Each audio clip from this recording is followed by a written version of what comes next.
हर किसी के लिए नौकरी फराहम करना अब मुश्किल हो गया है। तो बच्चे यहाँ आ सकते हैं, हमारे साथ डिस्कस कर सकते हैं। इंक्यूबेशन सेंटर है, एक स्की सेंटर है जहाँ हमारे मेंटर्स बैठे हैं।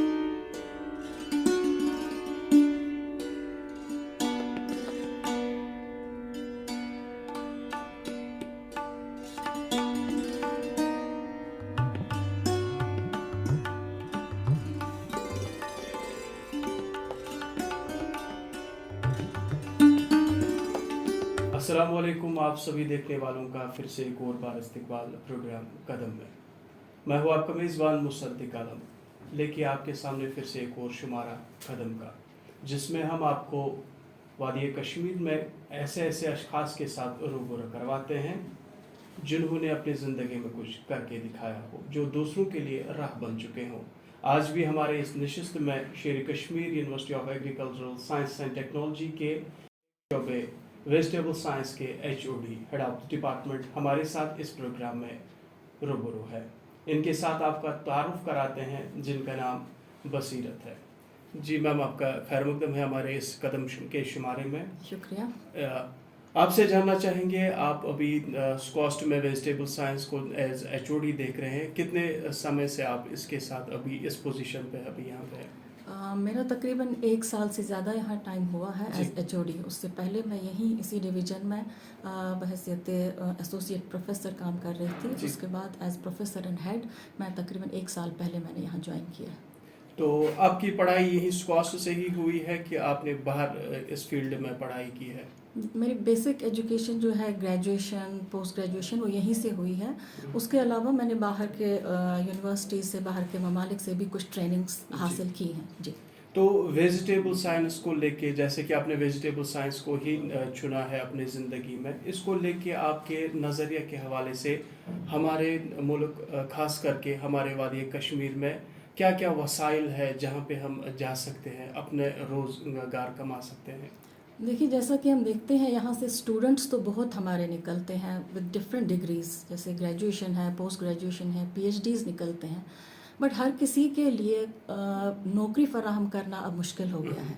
इसलिए बेहतर है कि हम अपने रोज़गार के वसाइल खुद प्रोड्यूस करें, और बल्कि अपने अलावा और भी लोगों को हम एम्प्लॉय कर सकें। तो इसलिए बेहतर है कि हम खुद एंटरप्रेन्योरशिप अपॉर्चुनिटीज़ क्रिएट कर सकें, जिस वजह से हम खुद भी एक मुकम्मल फ़ायदे में रहेंगे और दूसरों को भी फ़ायदा देंगे। आपके इस कॉस्ट में वेजिटेबल साइंस की अगर हम बात करेंगे, इसमें क्या क्या डिसिप्लिन्स है, कितने सब्जेक्ट्स हैं जो इस वेजिटेबल साइंस में आते हैं, या किन किन सब्जेक्ट्स की तालीम यहाँ पे फराहम होती है? वेजिटेबल साइंस की अगर बात करें तो बेसिकली इसमें 2 ही मेन सब्जेक्ट्स हैं, एक तो प्रोडक्शन है और ब्रीडिंग का काम है। तो लेकिन इसमें हम स्टूडेंट्स को और भी बाकी डिविजन्स के साथ एसोसिएट करते हैं, जैसे एग्रोनॉमी है, सॉइल साइंस है, पैथोलॉजी है, बायोटेक्नोलॉजी है। इसलिए बहुत सारे डिविजन्स में से ये एज माइनर सब्जेक्ट या मेजर सपोर्टिंग सब्जेक्ट्स भी लेके एक वास्ट नज़रिया इनको मिल जाता है वेजिटेबल के अलावा, और भी ये जान सकते हैं। तो आपके इस कॉस्ट के पास वो सारे वसाइल हैं जहाँ पे एक बच्चा वेजिटेबल साइंस में जाने के बाद ये डिसाइड करेगा, कोई बच्चा, कि मुझे वेजिटेबल साइंस को चुनना है, क्या उसको उसके बाद भी, जैसे कि आपने अभी प्रोग्राम के आगाज़ में जिक्र किया कि मैंने बाहर के ममालिक में भी कुछ ट्रेनिंग्स हासिल की है, आजकल के दौर में आपके जो जहाँ से आपने एज एचओडी संभाला है, तो आपको लग रहा है कि वो सारी चीज़ें आपकी इस कॉस्ट में ही उनको मिल पाएंगी? बिल्कुल। आज अगर देखें तो स्कॉस्ट जो हमारी यूनिवर्सिटी है, टॉप 4th यूनिवर्सिटी है पूरे इंडिया में, और यहाँ तक ले जाने में बहुत सारे लोगों ने काम किया है, इस मयार तक पहुँचाने में। और अब हम जहाँ पर हैं वहाँ पे हम किसी से पीछे नहीं हैं। हमारे पास सब वसाइल हैं, सारे वसाइल हैं, बल्कि अगर हमें कहीं लगे हम फॉरेन एक्सपोजर्स भी दे रहे हैं। जो हमारी अभी लीडरशिप है वो इतनी ज़्यादा है, इतनी ज़्यादा काबिल है कि हम अपने स्टूडेंट्स को फॉरेन एक्सपोजर्स भी दे रहे हैं, या कोई रिसर्च बाहर के कहीं कंट्री में करना चाहे, या इसी मुल्क के किसी और यूनिवर्सिटीज़ में अपना रिसर्च करना चाहे, या अपनी एक सैंडविच प्रोग्राम में अपनी डिग्री मुकम्मल करना चाहे, तो वो भी यहाँ पे वसाइल अच्छे से मौजूद हैं। पूरा भरपूर साथ दिया जाता है स्टूडेंट्स को, ताकि उन्हें अच्छा एक्सपोजर मिले इसी स्टेज पर। अक्सर बच्चा जब 12वीं पास करता है मेडिकल स्ट्रीम में, तो आगे जाने से पहले आपके इस कॉस्ट में जब एंट्रेंस के लिए आते हैं या किसी और शोबे में, उनके दिमाग में पहली बात यही होती है कि मुझे पढ़ाई मुकम्मल करने के बाद इसी शोबे में शायद जॉब मिल जाएगी। जी जी। आप जो हमारे बच्चे अभी बराह रास्त देख रहे हैं, इनके लिए आपका इसके हवाले के से क्या पैगाम रहेगा? देखिए, अब ये हाल है कि जब से जो हमारी यूनिवर्सिटी है, हमारी पहली यूनिवर्सिटी जिसने नेशनल एजुकेशनल पॉलिसी जो है वो अडॉप्ट की है, हम दूसरों के लिए एक मिसाल बन रहे हैं। अब ये भी नहीं है कि हमें पूरी डिग्रीज पीएचडी तक हमें मुकम्मल करनी पड़े। अच्छा। ऐसे भी वसाइल हैं, ऐसे भी मौके हैं कि कोई बच्चा अगर चाहे तो पहले ही साल 1 साल की डिग्री लेके या सर्टिफिकेट लेके एक खास स्किल लेके वो यहाँ से जा सकता है, वो स्किल लेके और अपना रोज़गार शुरू कर सकता है। चाहे तो पूरी डिग्री ले सकता है, चाहे ग्रेजुएशन की डिग्री हो या मास्टर्स हो या पीएचडी हो।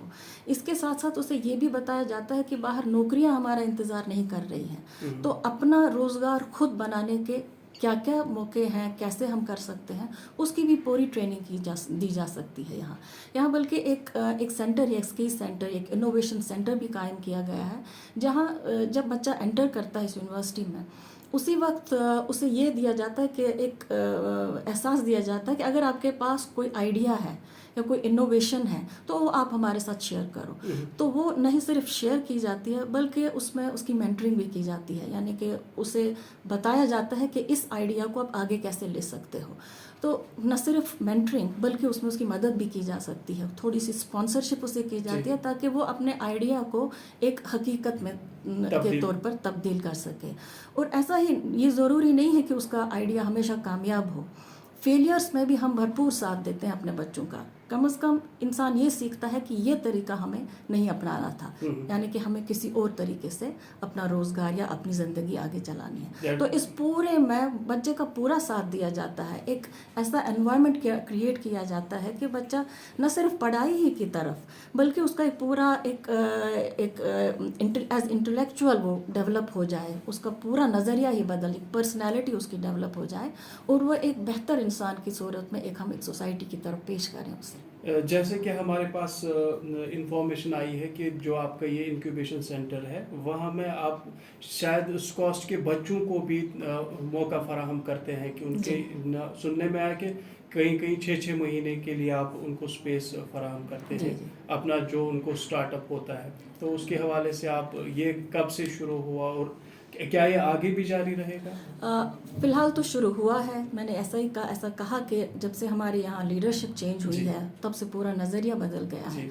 अब तक तो ये सिर्फ एकेडमिक इंस्टीट्यूशन था, लेकिन अब यहाँ हमारे सिर्फ 3 मैंडेट्स हुआ करते थे, टीचिंग, रिसर्च और एक्सटेंशन। बट एक इनोवेशन का जो एक मैंडेट यहाँ इंट्रोड्यूस किया गया है, इससे न सिर्फ स्टूडेंट का बल्कि हम जो यहाँ 20-25 साल से काम कर रहे हैं हमारा नज़रिया भी बिल्कुल बदल गया है लोगों की तरफ, हालात की तरफ। तो इसमें जैसा आपने कहा स्कॉस्ट के स्टूडेंट्स, न सिर्फ स्कॉस्ट के स्टूडेंट्स बल्कि हमने देखा है कि आउटसाइड स्कॉस्ट भी अगर हमारे पास कुछ ऐसी इनोवेशन हम तक पहुंच जाए, हमारे लीडर्स तक, हमारी अथॉरिटीज़ तक पहुंच जाए, वो उसमें भी इतने वसी दिल हैं कि उनकी भी स्पॉन्सरशिप की जाती है। जो बच्चे देखने वाले होंगे वेजिटेबल साइंस के शोबे के साथ शौक़ रखने वाले होंगे, क्या अगर वो आपके पास आएंगे उनको भी यहाँ पे मौका फराहम होगा? हम हमेशा वेलकम करते हैं सभी बच्चों का, सभी का, चाहे वो हमारी यूनिवर्सिटी से वाबस्ता है या कहीं और से भी आए। हमेशा हम खुले दिल से उनका इस्तकबाल करते हैं। हमें मेंटरिंग देनी हो, कोई भी उनको सहूलियत चाहे, कोई भी मदद चाहे, तो हम हमेशा यहाँ हाजिर हैं उनके लिए। जैसे कि देखने में आया पिछले कुछ 1-1.5 साल में 100 के आसपास ऐसे स्टार्टअप्स हैं जो नेशनल लेवल पे लोग अब उनको जानते हैं, स्कॉस्ट में उनको देखा गया। तो वेजिटेबल साइंस की अगर हम बात करेंगे तो आपके इस शोबे के वेजिटेबल साइंस के दायरे में कितने ऐसे स्टार्टअप्स हैं जिन्होंने अपने रोजी रोटी और लोगों को भी खिला रहे हैं?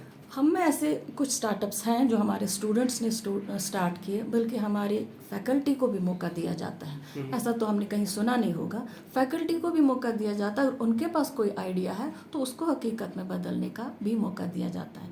जैसे आप स्टूडेंट्स की बात कर रहे हैं तो हमारी एक स्टूडेंट है यहाँ जिसने टिश्यू कल्चर फैसिलिटी यहाँ क्रिएट की है।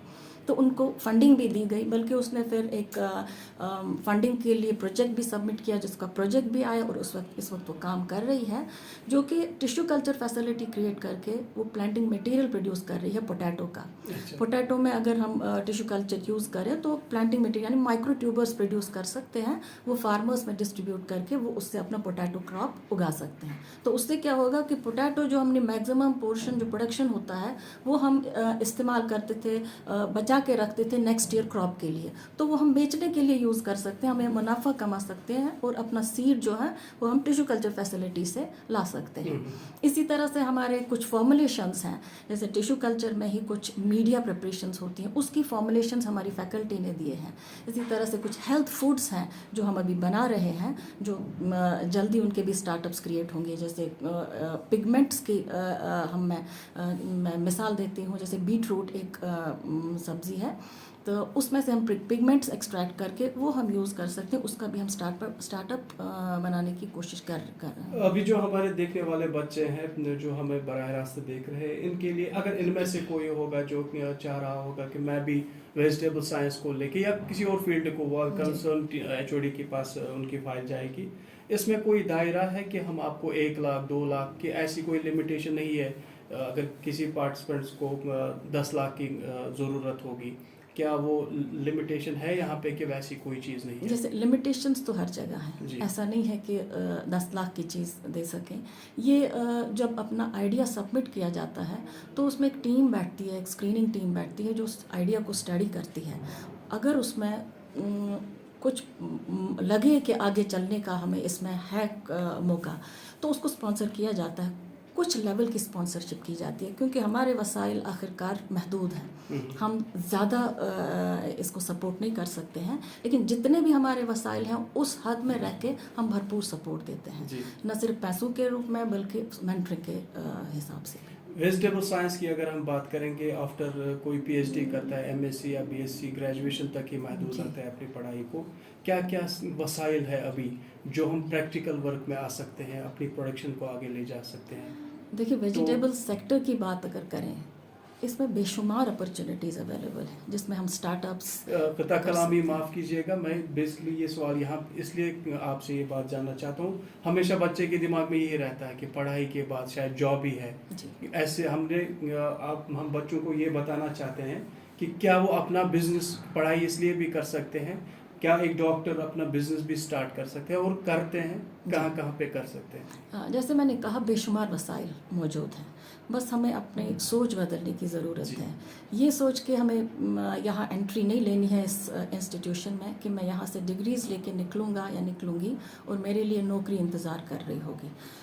जॉब्स भी मिल रहे हैं, ऐसा नहीं है कि जॉब्स नहीं मिल रहे हैं, बट ये एक अच्छी अपॉर्चुनिटी है अगर हम अपना बिजनेस सेटअप करके अपने साथ साथ और 2-4 लोगों को रोज़गार दे सकें।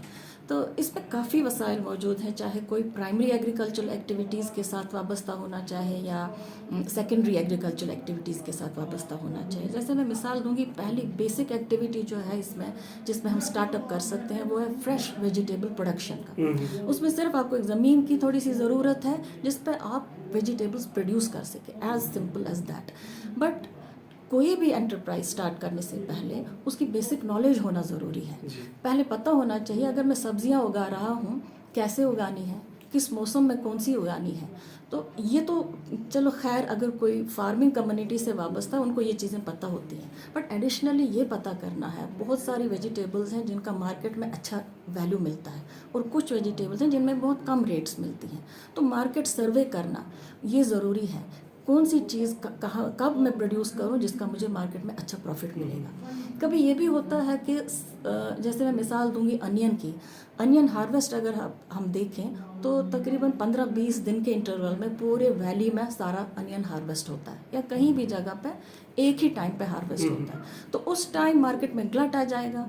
ग्लट आने की वजह से क्या है कि रेट्स डाउन हो जाती हैं। तो उसमें इंसान क्या कर सकता है, अगर एक और बंदा या एक और ग्रुप एक स्टोरेज फैसिलिटी क्रिएट करे, एक ऐसा स्टोरेज जिसमें कंट्रोल्ड एनवायरनमेंट हो, जिसमें हम 6 महीने तक स्टोर कर सकते हैं। तो उस वक्त ये जो प्रोड्यूस है ये प्रोक्योर करके कम रेट पे अपने स्टोर में रखा। तो फिर कुछ टाइम के बाद जब गलत कम होगा, जब मार्केट स्टेबलाइज होगा, तब हम मार्केट में डाल सकते हैं एक अच्छी रेट पे, तो ये एक अच्छा प्रॉफिट मिलेगा। तो एक स्टोरेज फैसिलिटी क्रिएट करना एक सेकेंडरी एक्टिविटी है, ये भी बहुत अच्छा बिजनेस बन जाएगा। इसी तरह से अगर कोई फ्रेश वेजिटेबल प्रोड्यूस कर रहा है तो उस प्रोड्यूस को मार्केट तक पहुंचाना ये भी एक स्टार्टअप है। अगर आप ट्रांसपोर्ट फैसिलिटी अवेलेबल कर सकते हैं, उठा के दूसरी जगह लेना है, मार्केट तक लेना है, तो उस मार्केट इस ट्रांसपोर्ट में भी वो मुनाफा कमा सकता है। इसी तरह से एक और चीज़ है, जैसे हमारा ये जो हमारी वैली, हमारा रीजन है, ये एक टूरिस्ट एरिया है।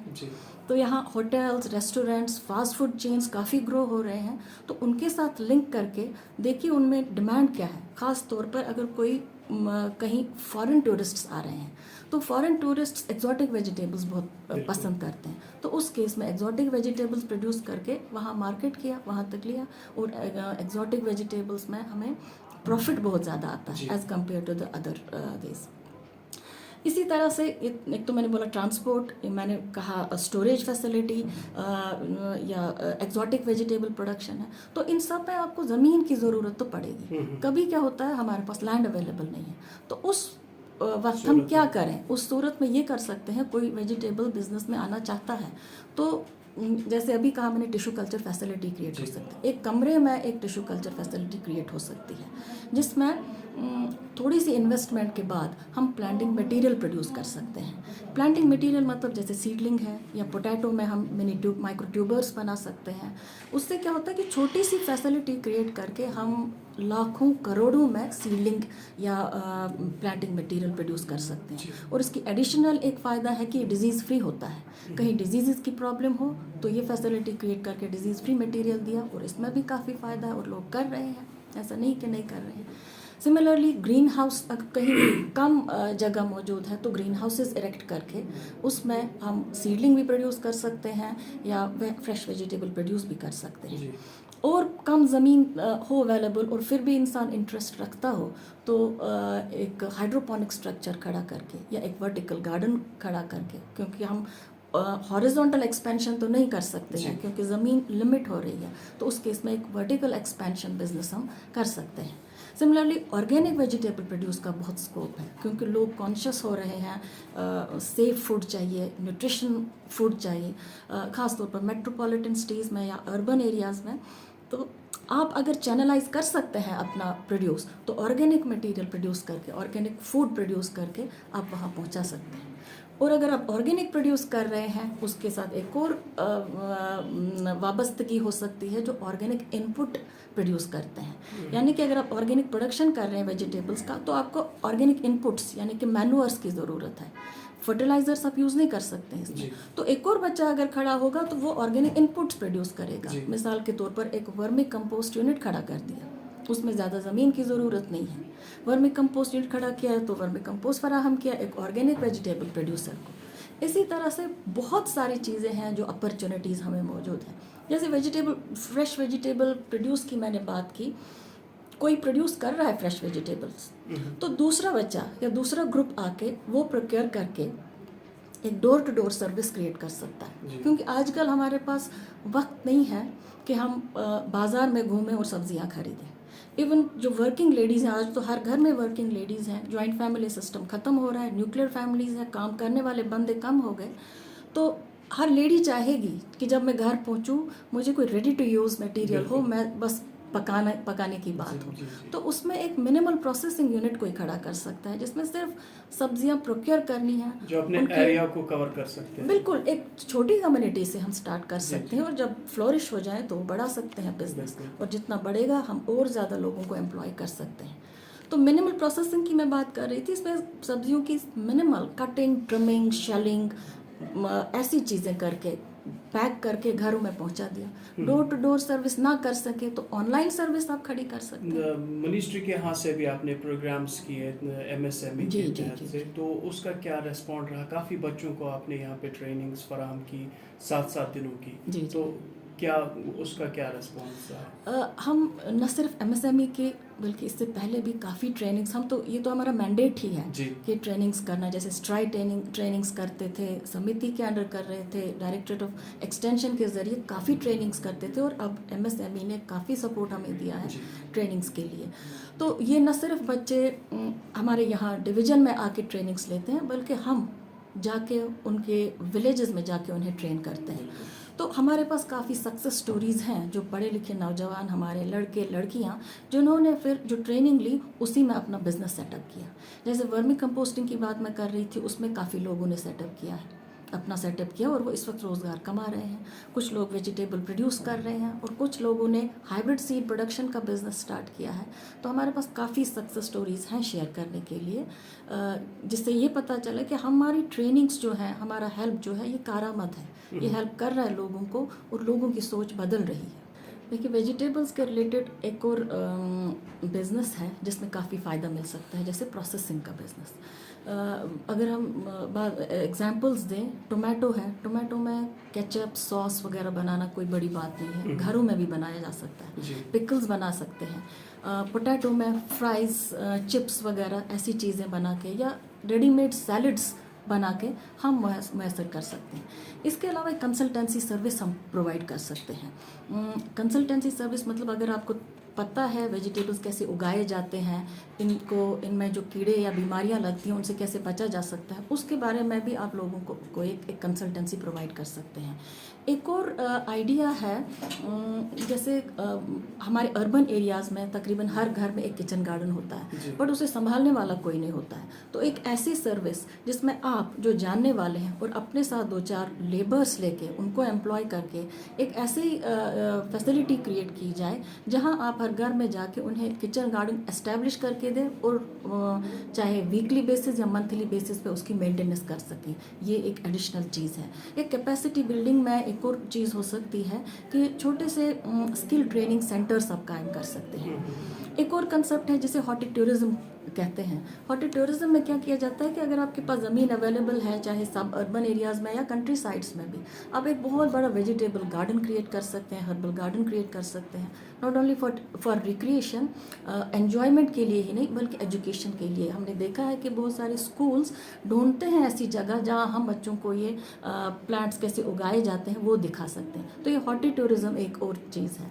इसके अलावा एक और चीज़ मैं कहना चाहूँगी कि जैसे हम गाँव में देखेंगे या कहीं भी देखेंगे, फार्मर्स अक्सर हमारे गरीब ही होते हैं। वो बड़ी बड़ी मशीनरी जैसे ट्रैक्टर्स हैं, टिलर्स हैं, या इवन ड्रोन्स हैं, वो नहीं ला सकते हैं। तो इस केस में अगर कुछ बच्चे जमा होकर एक ऐसी सर्विस क्रिएट करें जहाँ के वो मशीनरी लाएंगे और रेंट बेसिस पे उन फार्मर्स को दे सकते हैं, तो उस रेंट से भी वो अपना रोज़गार कमा सकते हैं। तो प्रोग्राम के आखिर में आपसे जानना चाहेंगे, देखने वाले बच्चों में अगर ऐसे भी कुछ बच्चे हों जो चाहते हैं कि हम वेजिटेबल साइंस में या किसी और फील्ड में आना चाहेंगे, उनका भी कोई प्रपोजल होगा, तो आप तक वो कैसे पहुंच सकते हैं, उनका प्रपोजल कैसे यहाँ पे देखा जा सकता है?